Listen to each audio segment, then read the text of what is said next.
Well, here's another moment that none of us had on our 2025 bingo cards. Scott Jennings appeared on HBO's Bill Maher to discuss President Trump's trip to the Middle East. Not only did they discuss the Trump Doctrine and explain what it is, but the craziest part is that after Scott Jennings had his Red Pill moment, the audience burst into applause. Take a look. We have the Trump Doctrine, which is, I think, as much of a departure as any doctrine a president has ever promulgated. Because what he is saying is, and I'll give you some of the quotes, is in the end, the so-called nation builders wrecked far more nations than they built. This is his speech in Riyadh. Interventionists were intervening in complex societies that they did not even understand. Now, I got to say, this is something people on the left said about Vietnam. Societies we did not even understand. We said it about Iraq. What are we doing here? Something about the Republican doctrine that is fascinating to me. I've been in the party for 25 years, working in it. We've always been war and peace. I think Trump has changed it to peace and war. He talks about peace more than he talks about war. He's still hawkish enough to bomb people that need to be bombed, like the Houthi rebels. But I get the feeling he's responding to all these new inflows of constituents to the Republican Party. Maybe they were Democrats before, maybe they weren't even political before, but they would much rather hear an American president talk about peace. And the banner in the Middle East at his rally this week said, "Peace through strength," which is probably one of the most enduring slogans from the Reagan era. He doesn't agree with him on everything, but on that, I think he's right. But putting peace ahead of war, pretty popular with the American people. Well, I was on the show. Look, that wasn't weak, tepid applause. That was very strong applause that you could hear spread throughout the entire studio audience. The fact that the Trump Doctrine got that sort of response at Bill Maher's show, I think says a lot about where we are as a country right now. Look, the media is trying to pin President Trump's polling numbers as cratering and hitting rock bottom, but that's just not true at all. And I think so many people have been plugged into the mainstream media matrix for so long, but as they slowly zoom out and take a bigger view of what's going on, they're waking up and they're realizing that they've been spoon-fed a basket full of lies. And I think Bill Maher's the perfect example of that, right? Bill Maher earlier this year visited Trump at the White House. Now, does that mean that Bill is suddenly MAGA and suddenly supports everything that Trump does? No, of course not. But because Bill Maher actually had an opportunity to sit down for dinner and interact one-on-one with President Trump without the cameras, to just actually see how he is as a person, I think he has a newfound respect for the man, and I think he understands that Trump isn't the monster that the media has painted him out to be. So it's not just Bill Maher's audience. I think this is reflecting nationwide. Despite the terrible polling numbers for Trump, CNN actually published a pretty decent poll. Here's Harry Enton's breakdown of the numbers, which I think are worse than reality. I think it's time for a bit of a reality check, right? We were going to late April. Donald Trump's approval rating, his net approval seemed to be falling. He seemed to be adios amigos. People were writing his political obituary. He is rising from the dead. Look at this. Hello, Trump's net approval rating among voters. This is the Reuters Ipsos polling. Look at this. In late April, he was 8 points underwater.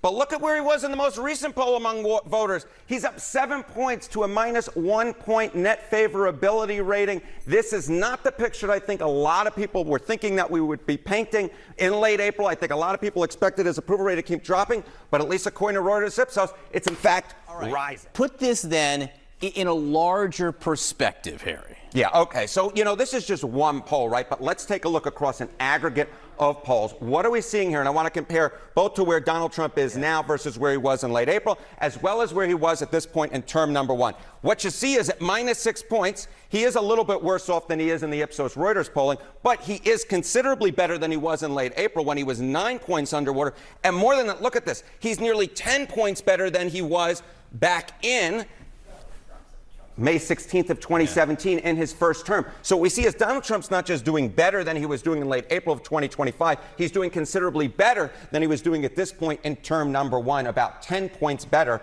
than he was doing at this point in term number one. So it's worth pointing out that Harry Enton's aggregate is actually more negative for President Trump than the Real Clear Politics average. So I just wanted to make that very clear. Now, part of the reason why I think that even though those numbers are good, I think they misrepresent and underestimate Trump support. Well, let's take a look at New Jersey, because New Jersey is a reliably blue state. But take a look at this. In a striking shift for a deep blue state, New Jersey voters now view President Donald Trump more favorably than their own Democratic governor, Phil Murphy.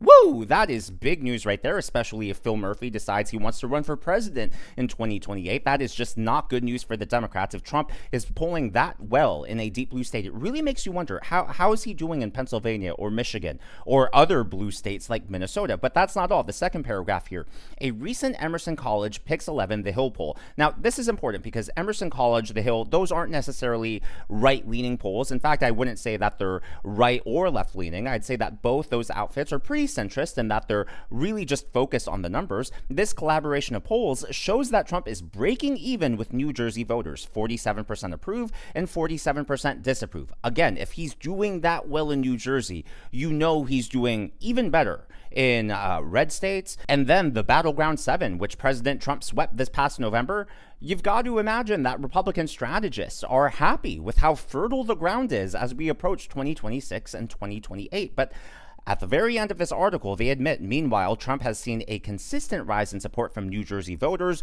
over the last three presidential cycles. In 2016, he received 1.6 million votes. In 2020, it was 1.8 million. And then in 2024, it rose to 1.9 million. Not only did President Trump receive more votes in New Jersey each election cycle, but the percentage points, the margin of victory for the Democrats shrunk each time.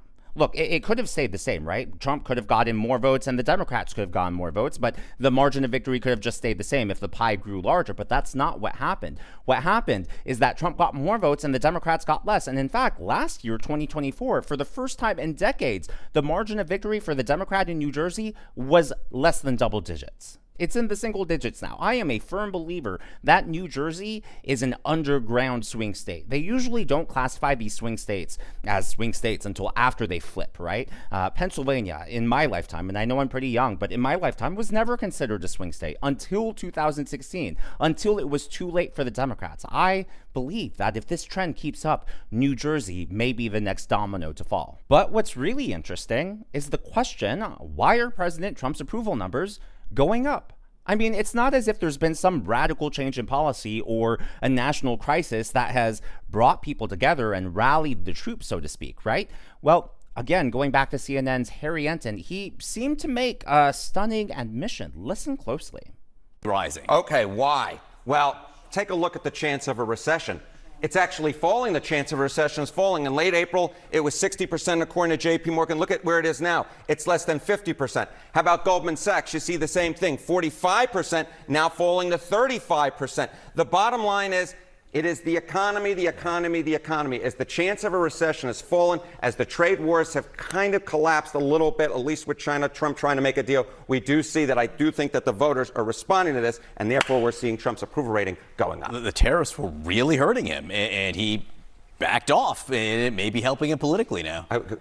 Sometimes Donald Trump has some pretty good political instincts. Harriet, thank you very much. I wouldn't say he backed off of the tariffs if they were always part of his strategy and he's just been following his plan all along. But they can say whatever they want on CNN. But that's really interesting, right? Because the media was pushing this narrative of a recession and even the major banks forecasting a recession. And then all of a sudden, when Q1 numbers came in stronger than expected, when unemployment, jobs numbers, consumer spending all overperformed expectations, they suddenly changed their tune. Oh, there's no chance of a recession, let alone a depression.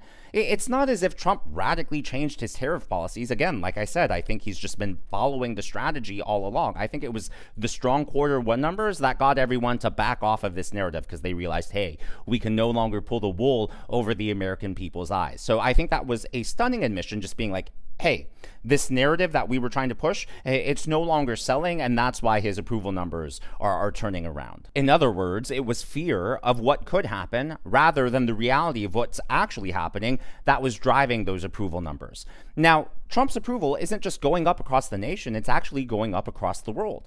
The mainstream media, the Democrats, have painted this picture that the rest of the world hates us and they're mocking Trump, and that certainly is true in a lot of corners, but it's not as if the rest of the world is more centrist or more right of center than the United States. Many areas are really hardcore to the left, like Canada, right? So that's to be expected. But over in Poland, they're having their presidential elections tomorrow, and one of the candidates actually is running on immigration, similar to President Trump. And at one of his rallies, when he started talking about immigration, again, in Poland, the entire crowd there at his rally started chanting President Trump's name. We will oppose illegal migration. We will stop the anti-American change in Europe. Będziemy opierać się nielegalnej imigracji i będziemy opierać się antyamerykańskiej polityce w Europie.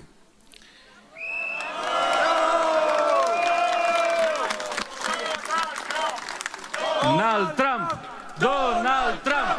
Donald Trump! Donald Trump! Donald Trump! Donald Trump! Donald Trump! Donald Trump is not just a person, he's a symbol of freedom that will cover all the free world. To nie jest tylko osoba, to nie jest tylko człowiek, to jest także symbol walki o wolność. Here, here today, Sunday, in Poland and Sunday in Romania, we have presidential elections. Tą niedzielę mamy wybory i w Polsce, i w Rumunii, wybory prezydenckie. And the most powerful man in the free world, Donald Trump, is supporting Karol Nawrocki. I najpotężniejszy człowiek na świecie, Donald Trump, wspiera Karola Nawrockiego. Karol, Karol, Karol, Karol, Karol, Karol, Karol, Karol, Karol, Karol, Karol, Karol. Yep, so President Trump's endorsements aren't just strong here stateside, they are strong globally. And you just love to see it, right? Because the EU has been trying to corner the United States and bully us for so long. And obviously, they've looked down on Donald Trump. So it's great seeing this movement rising over in Poland. So their election is tomorrow, May 18. Their elections work a little differently than ours. The winner actually has to get over 50% of the vote, and if no one gets that, they'll vote again on June 1st. So it may be a few weeks before we know the winner. In today's video, I would like to acknowledge Jenny Rankin, Avon Tiffany, RL1401 as the members of the Governor's Club. These are people who have given super thanks or tips to the channel. I appreciate you so much, and I'm glad that you enjoy the videos. Thank you for watching. Obviously, this is a feel-good video, a lot of good news. So we're going to close it up with another feel-good story of a woman from New York City who claims that Donald Trump saved her life way back in the 90s. Trump saved my life, literally. My dad and my mom passed at the same time. I was in a bad place. I was going towards the Brooklyn Bridge. Don't ask me why, but I was. Donald Trump was standing on 97th Street in Broadway. He was at a friend's birthday party. And when he saw me coming past, I was hysterical in tears. And he gently grabbed my arm. He was like, whoa, wait a minute, are you okay? And he said, well, I don't know what you're gonna do right now, but whatever it is, forget about it. Take it out of your head. Your mom and dad wouldn't want that. And he talked to me till I forgot all about what I was gonna do.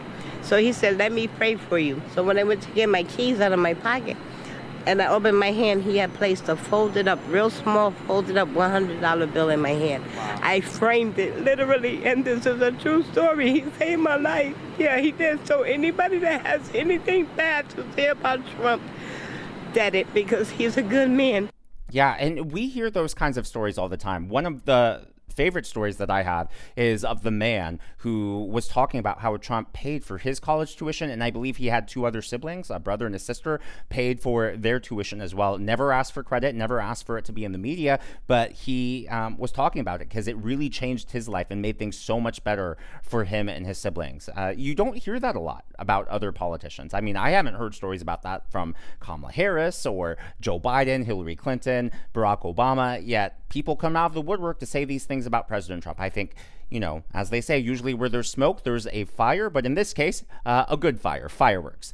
As always, though, all of that is just my analysis and commentary. That's what's going on in the world of politics from my point of view, and I would love to hear from you. So, New Jersey, do you agree with me that it could potentially be the next swing state, or do you think I'm full of copium? Am I overreading the tea leaves? Do you think it's going to stay permanently blue? Let me know your predictions for that down below. If you haven't already, please be sure to give me a thumbs up. I know it's a simple thing to ask for, but it really does help me reach more viewers like you in the algorithm. Be sure to smash that subscribe button and to check out one of these videos.